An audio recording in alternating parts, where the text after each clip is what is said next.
So, I've been following ContraPoints on Twitter quite closely for the past couple of weeks because I've been anticipating the release of ContraPoints' newest video so that I can coincide a video that I recorded, which is a response to one of ContraPoints' other videos, to come out when that video comes out.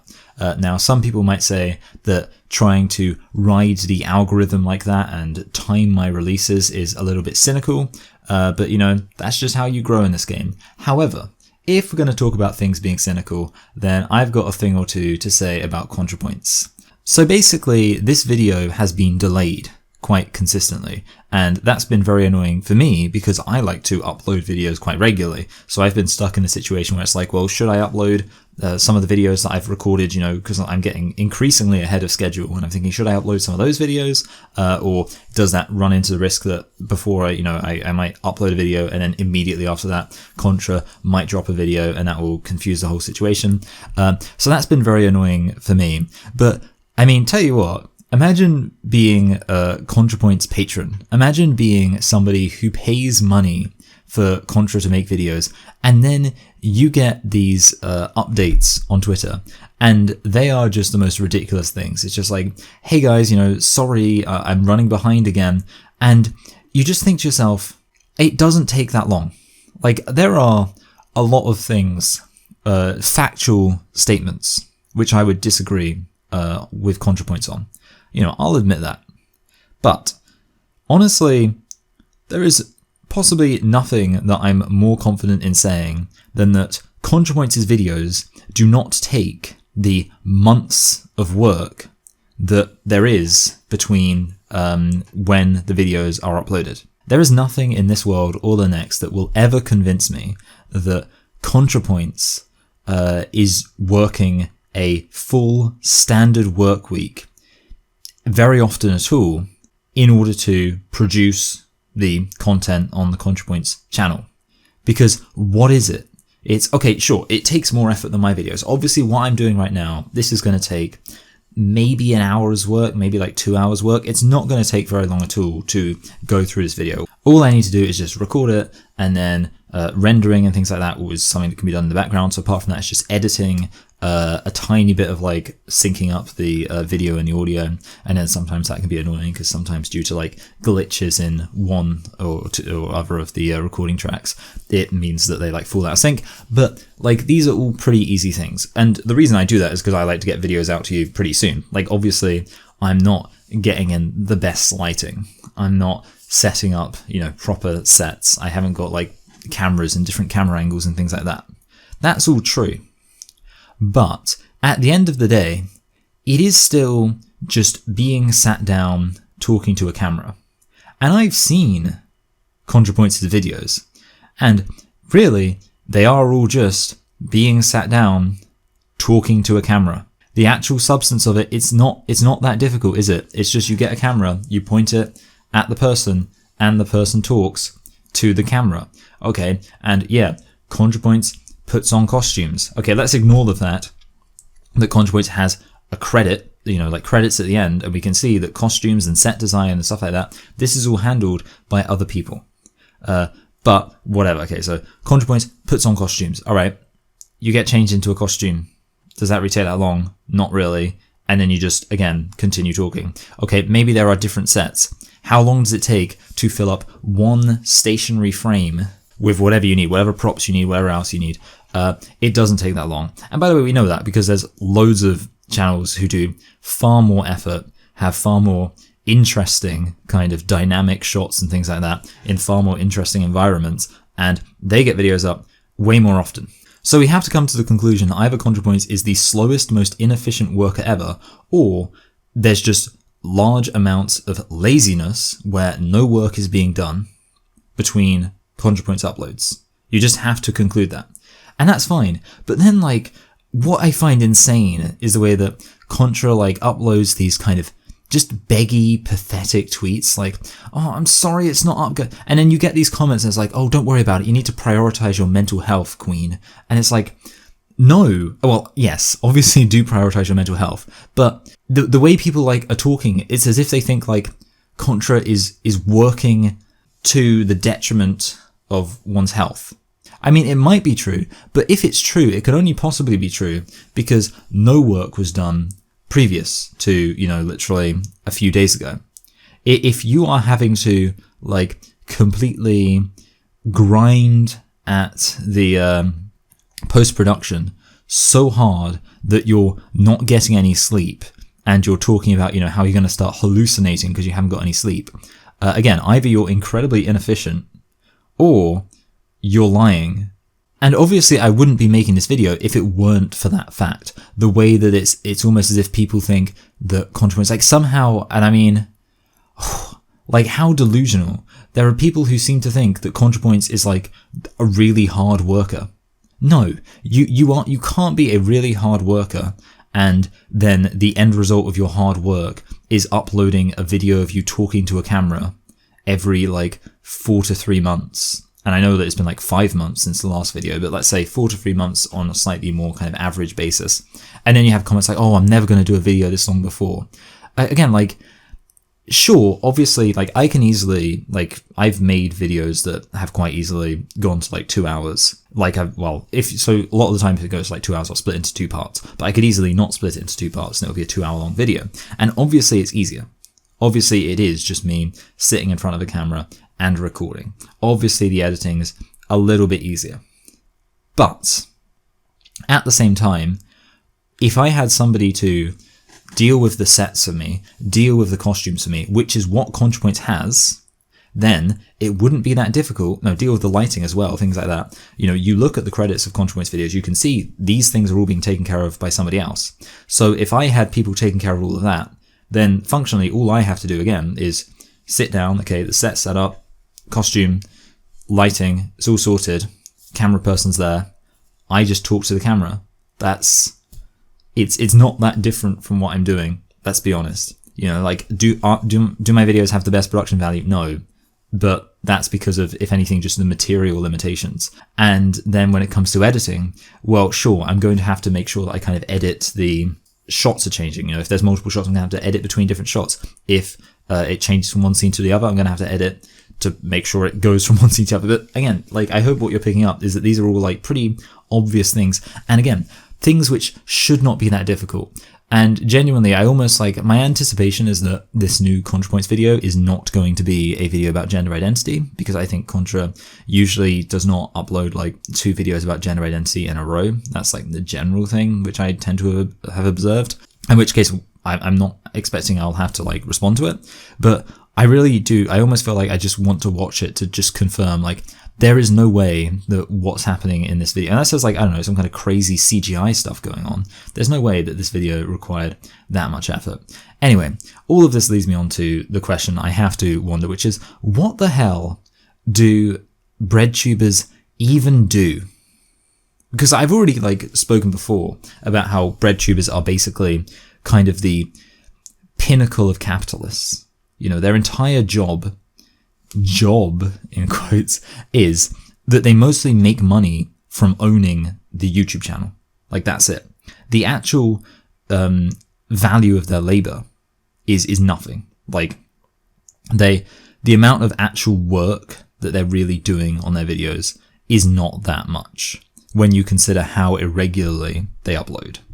If they were working because you've got to bear in mind how long a standard work week is.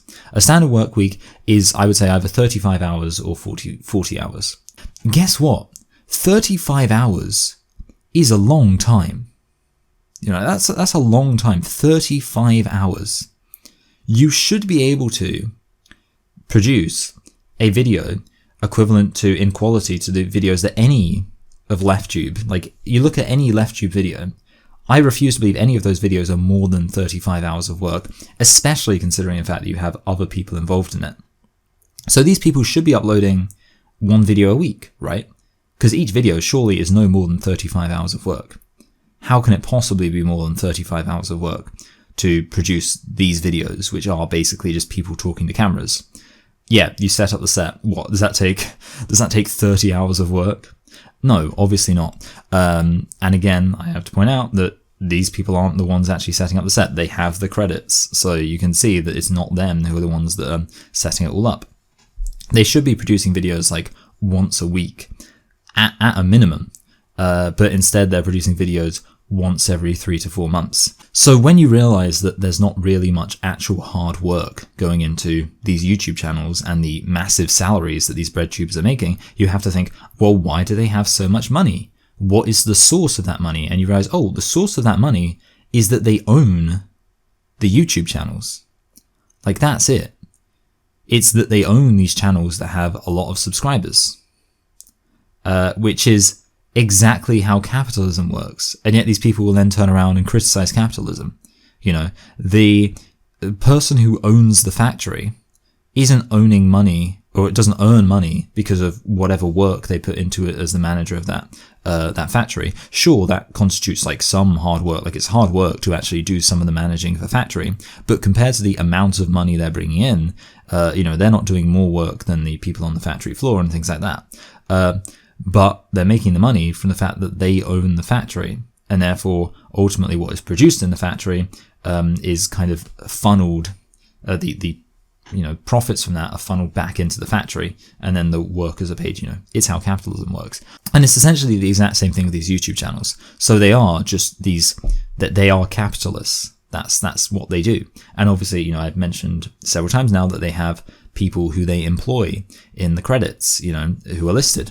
And that just further shows it. Like, basically, they're using the fact they own this channel, and they're using the basically capital generated from the fact they own this channel to employ people to do the work for them, so that they can then extract the value of the labor of the people who are doing the work for them, and then, you know, pay them less money than their labor's actually worth in order to extract the surplus value.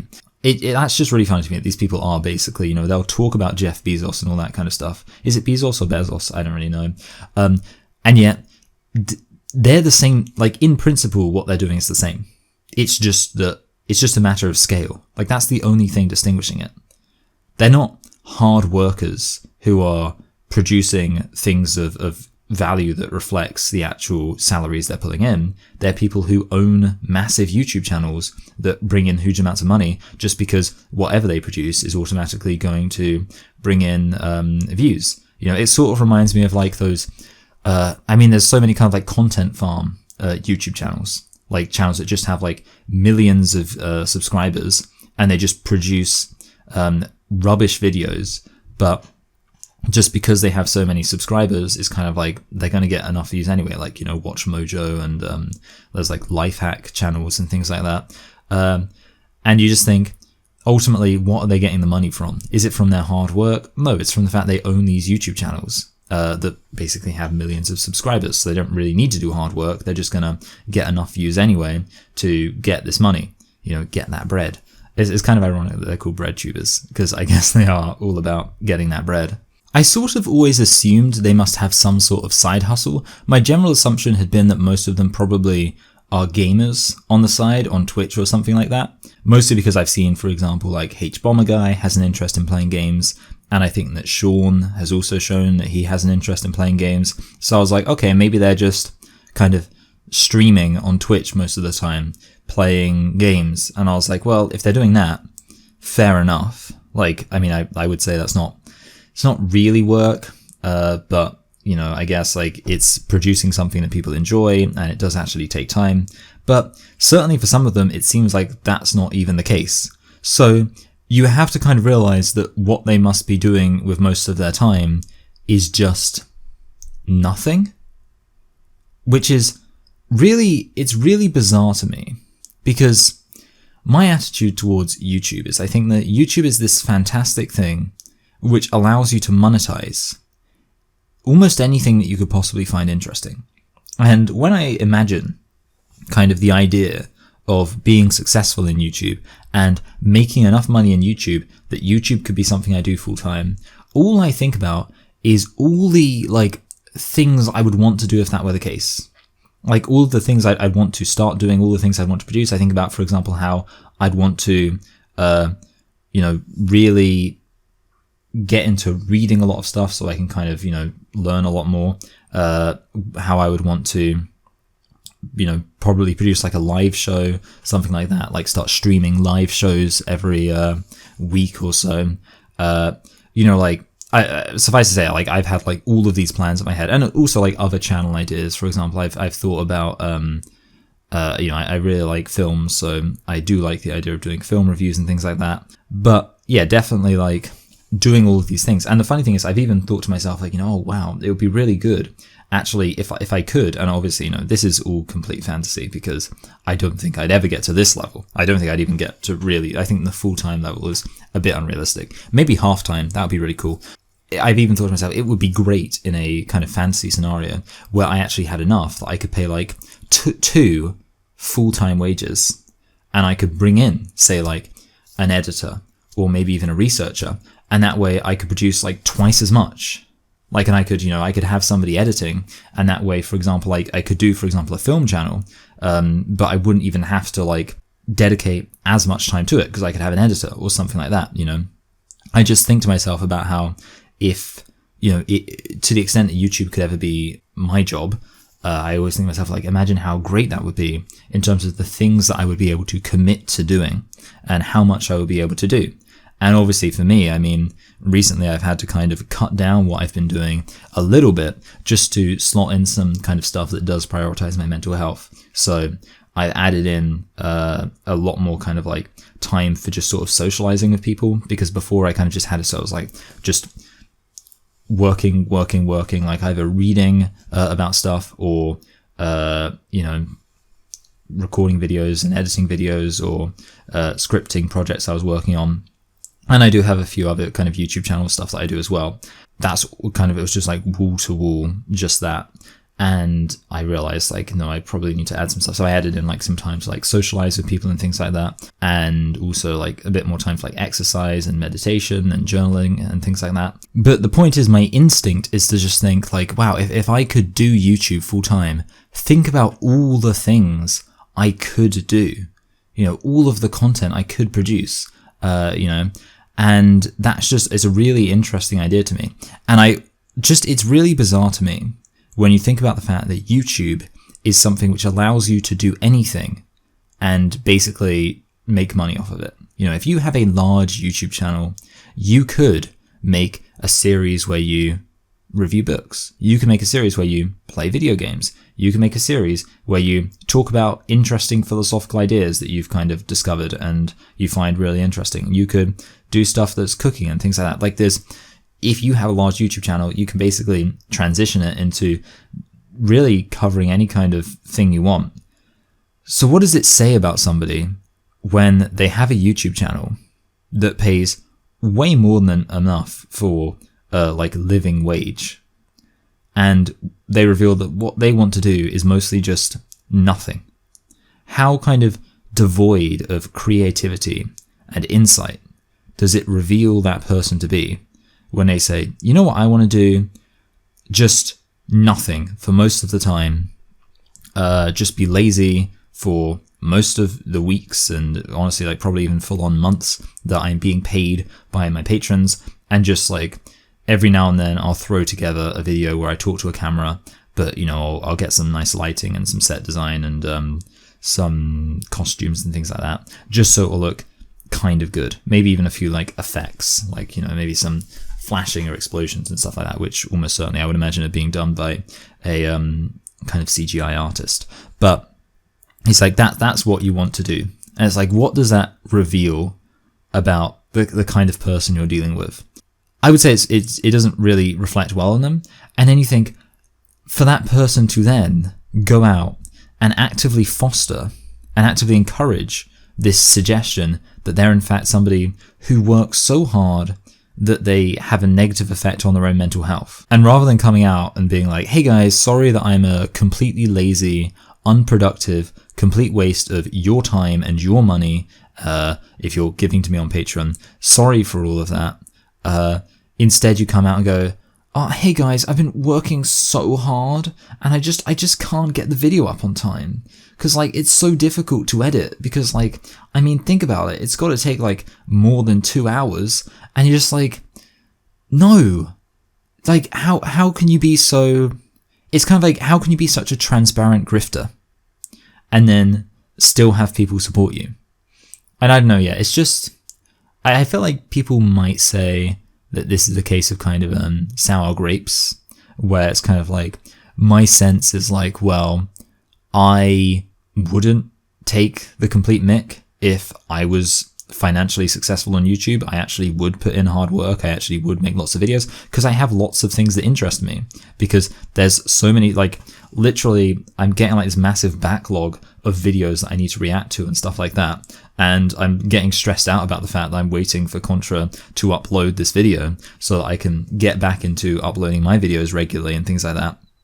And I don't think that would ever change if I got more money. I think I'd just, if I ever were to get more money, it would just be producing more videos, maybe better quality. I don't really care about the whole like production values thing. I'd rather just get like more videos up than kind of like, hey, look, it's the same amount of videos, but I'm wearing a costume now and I've got a little set that I'm doing it in. I don't really see that on like the skits and stuff like that. I just think that's kind of a waste of time. Obviously, there's a part of me that thinks, I'm going to be honest and say, like, I think that I deserve the financial success that ContraPoints has. Sure, that is genuinely true. I think that and by the way, a lot of other people, I mean, never mind, if we're talking outside of YouTube, the vast majority of people work much harder and get much less. It's pretty obvious, like it shouldn't even be like controversial to say that ContraPoints does not deserve anything like the amount of money that channel is bringing in, and conversely there are billions of people, billions upon billions of people who deserve that money because they work much harder and frankly produce a lot more like social good in society, and don't take the piss with their fans and act as if they're working really hard when it's very obvious that they're just completely grifting.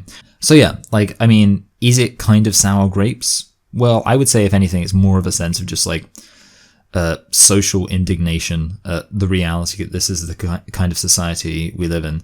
But, I mean, sure, to some extent it is like, yeah, I'm a bit annoyed that Contra's done very well financially while so many other channels, and by the way, sorry, I'm talking about myself, but like lots of other channels I'm subscribed to that produce gender critical content, of course, put in far more work. And like do a lot more really impressive stuff.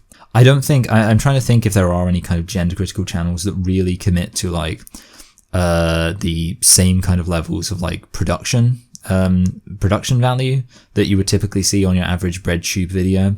I think not, because I think generally gender critical channels tend to prioritize actually being correct and having good arguments over having kind of flashy production and things like that. Although I will say that channels in the back of my head this whole time is Mr. Menno, who of course does his kind of music videos, which I assume take quite a bit of effort and are uploaded, relatively frequently. So it's very obvious that there is, a lot of hard work in the kind of, gender critical side of YouTube. And I mean, just all over YouTube, and yet channels which really don't do that well financially. And I just think, yeah, it kind of sucks that like you have these channels which are just so transparently lazy. And I think it says a lot about the human condition that there are people who are completely willing to look at these videos, look at these channels, look at what are being produced, and then look at the fact they're giving these channels like $5, maybe even $10, God, I mean, possibly even more than that, on Patreon, and then be like, yes, this is right. This is what I should be spending my money on. It's absolutely bizarre. So I guess, yeah, I mean, the thing about this video is not like an argument. Like this isn't like, I feel like usually in my videos I try to like refute gender identity extremism in some way. I'm not doing that. I'm literally just so irritated at the fact that like I've been following, like I say, ContraPoints' Twitter very closely to try and be like, when's this video coming out? Come on. And I look at like these updates and they're just the most kind of like, almost like begging for sympathy, in a completely undeserved and unwarranted way. Like, you don't deserve anybody's sympathy for your complete failure to stick to your eminently achievable deadlines for videos when you have months to work on these videos and you have, plenty of people helping you in the credits and things like that. Absolutely bizarre. So there we go. End of the video. Admittedly, I feel like if I were to mention Patreon, it would come across as if this whole thing was just like one massive Patreon plea. Like, hey guys, don't you think it's unfair that ContraPoints has all of this money on Patreon? Don't you think that's unfair? Don't you think there are other channels which should have that money instead? But I mean the reality is, like, give on Patreon if you want. But also, I mean, I would kind of reiterate that there are other gen critical channels which should have that money. So I think, if you have spare income, you don't necessarily have to give it to my Patreon, but I would say if you've got spare income and you care about being gender critical and like kind of getting the message out there, at least give it to some channel that is producing gender critical content that you like. It doesn't have to be me, and I don't want to like name specific channels because I feel like in that case I would feel mean to the channels I'm not mentioning. But if you have a channel in mind, you're like, actually I really like what they're doing, especially if they're not doing kind of as well, like my Patreon's doing kind of quite well now, then by all means give it to somebody. But I would just say, like, considering how there are these channels which are just so terrible, like, most of BreadTube, and they're getting so much money on Patreon, it certainly seems like, just in the interest of balancing the scales a tiny bit, if there is a gender critical channel that is not doing so well that you think actually deserves a decent proportion of the acknowledgement and kind of credit and success that these other much worse channels are getting, then by all means, do that. That's my thoughts. Apart from that, do subscribe, because subscribing is very good, and so is sharing and liking and like algorithm stuff, because I think it's more important to me to kind of get well, in this case actually it doesn't really matter. Like, this video obviously is not going to change the minds of like gender identity extremists, because I'll just say they will literally just be like, oh, it's just sour grapes and all that kind of stuff. Apart from that, I'll just say thank you for watching, and thank you to my current patrons: Hannah, Kirsten, Stephen, Nancy, Rubble, Lizzie, Jessica, Constant, Adriana, Harper, Alex, Leica, Jane, George, Katie, Ryan, Vishnuvia, Stat Feminist, Lily, Emily, Frederico, Evan, Philip, Anna, Sophie, Jamie, Lena, Julie, Dustin, Rashmi, Marion, BJ, Joshua, Marina, Sam, Sarah, Kathleen, Jelena, Alexandra, Emma, Owen, Sarah, Ibishka, Chris, Clara, Amy, Gifka, Corey, Grape, Rays, Janet, Vince, Colin, Radia, OMG, Sad, Barnaby, Windsprite, Emma, Doubting, Chris, Gail, My Dude, Esme, Rachel, Radic, Furiosa, Laurie, Alex, Rachel, Molly, Stanley, Leah, Banner, Ayukabi, Chloe, Brittany, Mary, Sheridan. You're all very appreciated.